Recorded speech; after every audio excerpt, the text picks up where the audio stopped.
Hello friends, कैसे हैं आप लोग। तो आइए आज देखते हैं बहुत ही महत्वपूर्ण टॉपिक सीटेट से संबंधित आरपीडब्ल्यूडी एक्ट। बहुत ही महत्वपूर्ण। जब से सीटेट की प्रक्रिया 2000 सीटेट से जब से सीटेट का एग्ज़ाम होना प्रारंभ हुआ है, तब से ये ऐसा कोई भी सीटेट की एग्ज़ाम नहीं है जिसमें ये क्वेश्चन पूछा ना हो।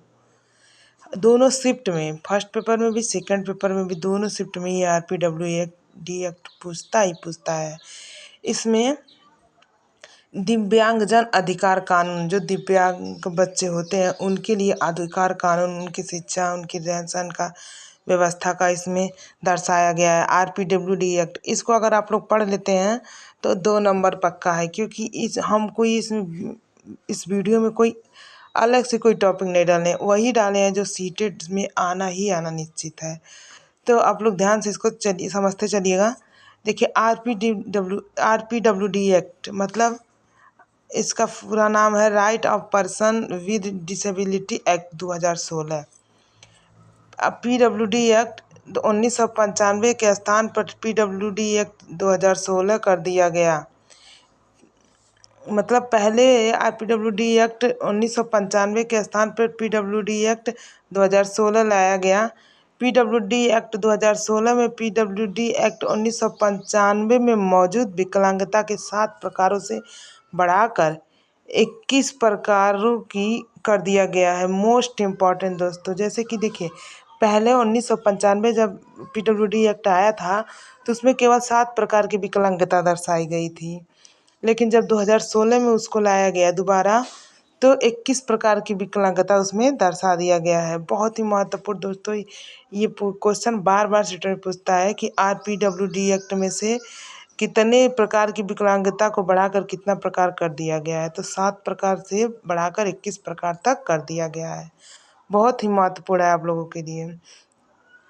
और साथ ही साथ यह भी सुनिश्चित कर दिया गया है कि केंद्र सरकार के पास और विकलांगता के प्रकार जोड़ने की शक्ति होगी। मतलब केंद्र सरकार के पास अगर कोई विकलांगता किसी प्रकार की और दिखती है तो 21 से बढ़ाकर 22, 23, 24 भी कर दिया जाएगा। मतलब उनके पास ये शक्ति निहित कर दिया गया है कि विकलांगता अगर कोई दिखती है तो उसमें जोड़ने की उनके पास शक्ति है। फिर इसके द्वारा देखिए, विकलांगता तो 7 से बढ़ाकर 21 कर दिया, लेकिन हमें सब नहीं पढ़ना है, हमें केवल 2 पढ़ना है। हमें केवल आगे चलिए हम बताते हैं आपको। तो देखिए, फिर है इसमें इसके द्वारा सुझाई गई युक्तियाँ, मतलब दिव्यांग बच्चों के लिए। देखिए, हमें विकलांग शब्द नहीं यूज करना है, क्योंकि जब से नरेंद्र मोदी जी का आया है तब से हमें विकलांग शब्द को नहीं यूज करके दिव्यांग शब्द यूज करना है विकलांग के लिए। तो कोई विकलांग शब्द नहीं यूज करेगा। इसके द्वारा सुझाई गई युक्तियाँ, देखिए, जीवन में सभी क्षेत्रों में समानता और गैर भेदभाव। मतलब कि जो दिव्यांगजन बच्चे हैं उनके जीवन में सभी क्षेत्र में, पढ़ाई लिखाई, रहन सहन, मतलब कहीं भी रहे, वो सबके लिए समानता है। और गैर भेदभाव मतलब उनसे भेदभाव नहीं करना है। गैर भेदभाव मतलब एक समान उनको देखना है, एक समान शिक्षा प्रदान करना है। जैसे कि दिव्यांगजन बच्चे वो बच्चे हैं जैसे चलने फिरने, देखने, सुनने, बैठने आदि में अक्षम होते हैं। जैसे कि ये एसिड पीड़ित, जो लोग एसिड पीड़ित महिलाएं होती हैं, ज़्यादातर महिलाओं पे ही एसिड अटैक होता है, तो एसिड पीड़ित महिलाओं को ही दिव्यांगजन कहते हैं। तो उनके साथ समानता का व्यवहार किया जाए, ना कि भेदभाव का। फिर अगला है, स्कूल जाने वाले बच्चों का हर 5 साल में सर्वे करना। मतलब स्कूल जाने वाले बच्चों का हर 5 साल में सर्वे करना, ताकि वो बच्चे में कितना सुधार हुआ, कितना नहीं हुआ, कितना वो सीख पा रहे हैं, कितना नहीं हो पा रहे हैं। फिर अगला है, बुक और टीएलएम आदि का उपलब्ध कराना। मतलब उन दिव्यांग बच्चों के लिए, किसके लिए बुक और टीएलएम? दिव्यांग बच्चों के लिए। दिव्यांग बच्चों के लिए बुक और टीएलएम का और अच्छे से अच्छा उनके पास व्यवस्थित करवाना। देखिए, आप लोग अगर एनईपी हमारा पढ़े होंगे, एनईपी हम अपने चैनल पर डाल चुके हैं, आप लोग जाके देख लीजिएगा। एनईपी में दिव्यांग बच्चों के लिए बहुत सारा कुछ बातें कही गई है। जैसे कि देखिए, अगर दिव्यांग बच्चा व्हील चेयर पे है तो उनके लिए जो कॉलेज स्कूल की सीढ़ियाँ होती हैं वो स्लिप बनाया जाए, ताकि उनका व्हील चेयर उस पर जा सके आसानी से। मतलब ये एनईपी में बहुत कुछ कहा गया, मेरे चैनल पे पड़ा हुआ है वीडियो, आप लोग जाके देख लीजिएगा। फिर देखिए इसमें से जो दो बीमारी हम आपको बताएं, जो दो अक्षमताएं बताई हैं 21 में से, वो ये पहला है स्वलीनता। वेरी वेरी इंपॉर्टेंट दोस्तों, आप लोगों के लिए सीटेट में पूछता ही पूछता है। जब ऑनलाइन एग्जाम हो रहा था तो उसमें 2 से 3 नंबर पूछ रहा था। ये आप लोगों के लिए बहुत ही महत्वपूर्ण है और सीटेट वालों का तो ये फेवरेट है। तो है देखिए स्वलीनता, आत्म केंद्रितता, जैसे स्वलीनता, खुद में लीन, ऑटिज्म, खुद में लीन बच्चा हो रहता है। स्वलिन, दोहराव, रिपीटेड और बार बार किए जाने वाले व्यवहार स्वलिनता कहलाता है। जैसे कि आप लोग अपने आसपास पड़ोस में देखेंगे कि कोई बच्चा, कोई व्यक्ति ऐसा होता है जो ज़्यादा बातचीत नहीं करता है, अपने में ही खोया रहता है, अपनी ही बातों को दोहराता है, अपने आप में गुम रहता है, वो ज़्यादा बोलता नहीं है।